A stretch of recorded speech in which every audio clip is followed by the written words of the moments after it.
আজকে আমি কিছু ট্রিক্স বলবো, ঠিক আছে? কাদের জন্য বলো তো? যারা প্রতিনিয়ত উঠতে বসতে আমার মতো বাবা মার কাছে গাল খায়, কন্টিনিউয়াস গাল খায়, পড়াশোনা কিছু হচ্ছে না, কিছু করতে পারছিস না, চাকরি বাকরি পাচ্ছিস না, এরকম গাল খায় তাদের জন্য। আমি এমন একটা ট্রিক্স বার করেছি, অন্তত 2 মাস তারা আরামসে বিছানায় সারাদিন শুয়ে থাকতে পারবে। সকাল বিকেল নিয়ম মতো মা বাবা যেই থাকুক না কেন বাড়িতে খাবার টাবার দিয়ে যাবে। মানে এরকম সুখের জীবন, আমি যে ট্রিক্সটা বলবো সেটা জানার পর এরকম সুখের জীবন আর পাবেই না। মানে একটাই স্টেপ বলবো, ঠিক আছে? আমার অত বেশি স্টেপ নেই যে স্টেপ বলে বলে আমি ভিডিও লেন্দি করবো না। আমি একটাই স্টেপ বলবো, যে স্টেপটা আমি ফলো করেছি এবং আমি এখন শুয়ে বসে সারাক্ষণ যেটা খাবার চাইছি সেটা আমি খেতে পারছি। স্টেপটা দেখাই, ঠিক আছে? তোমাদের না দেখালে বিশ্বাস করবে না। স্টেপটা হচ্ছে এই যে,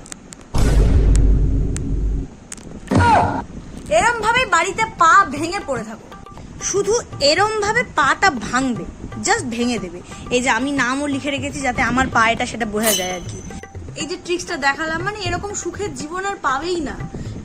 এই যে এখন আমার মুখের ধারে জল দিচ্ছে, উঠতেই হবে না, খাবার দাবারের জন্য উঠতেই হবে না।